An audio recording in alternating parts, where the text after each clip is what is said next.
નમસ્કાર વિદ્યાર્થી મિત્રો, સ્વાગત છે તમારું તમારી પોતાની યુટ્યુબ ચેનલ માય ટીચિંગ ક્લાસમાં. આજે આપણે ભણીશું ધોરણ 7 વિષય હિન્દી સેમ 2માં 8મો પાઠ મુસ્કાન કે મોતી, જે એક ચુટકુલે છે. ચાલો વિદ્યાર્થી મિત્રો, પ્રશ્ન નંબર 1 છે, સાચો વિકલ્પ પસંદ કરી સામે ચોરસમાં લખો. પેલું, राजू ने चिंटू को 15 दिन पहले क्या कहा था, तो एम आवशे सी हिपोपोटेमस. बीजू, भुलक्कड़ पति नई किताब कितनी बार खरीद लाए थे, तो कि सी 10 बार. तो रमेश के अनुसार 50 में से कितने कम करने से 5 बचेंगे, तो एम आवशे सी 0.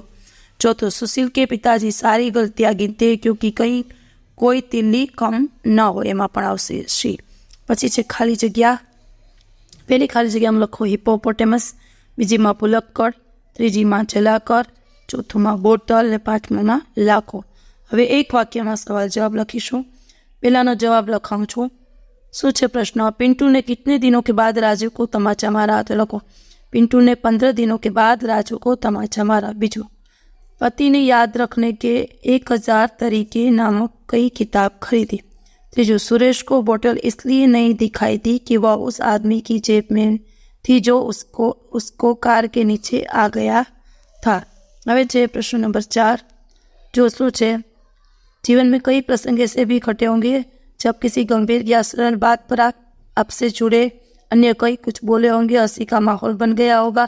यही तो है चुटकुला. ऐसी बातें याद करके चुटकुले के रूप में लिखिए. पहलो, दादाजी पौत्र के मित्र से, क्यों राजू आजकल दिखाई नहीं देते हो? राजू, आजकल बहुत कम आता हूँ. दादाजी, बहुत कम आते हो, तो बहुत अच्छी बात है.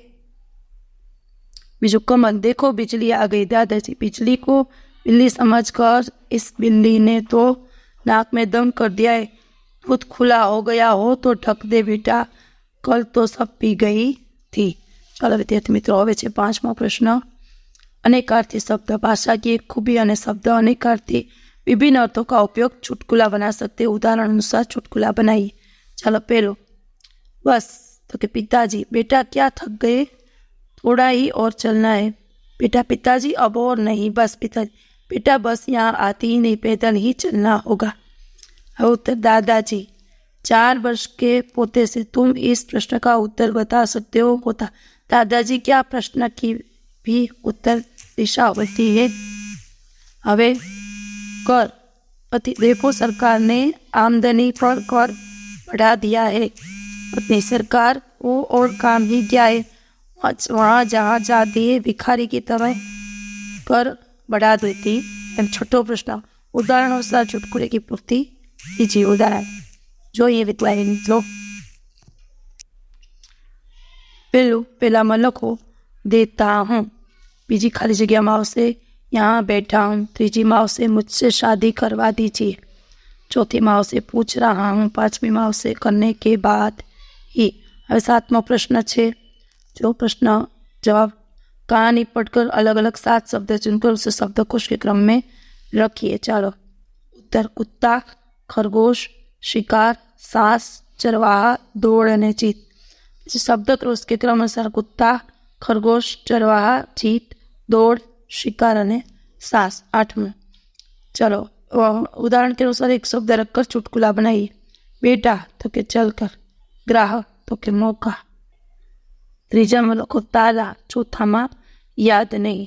9, निम्नलिखित फंसोगे फिर भी हंसोगे प्रश्नों के उत्तर हाँ या ना में दीजिए. पहला में आवशे ना, बीजा में ना और तीजा में हाँ. 10वां प्रश्न है, क्या हम हर प्रसंग और हर जगह पर हंसते रहना चाहिए, कारण सहित बताइए. हंसना तभी उचित है जब कोई हंसने वाली बात हो. हमारा व्यवहार प्रश्नानुकूल होना चाहिए.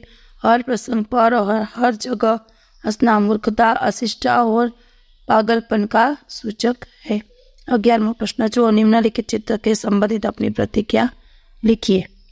चलो શું છે? पहलो, आदमी जूते मंदिर के बाहर निकालने के बदले जूते सहित पैर ही बाहर निकाल कर प्रणाम करता है. चलो विद्यार्थी मित्रों, આજના વિડીયો લેક્ચરમાં આટલું જ. જો તમને વિડીયો ગમ્યો હોય તો લાઈક કરશો, તમારા મિત્રો સાથે શેર કરશો, મારી ચેનલને સબસ્ક્રાઈબ પણ કરશો. આવજો.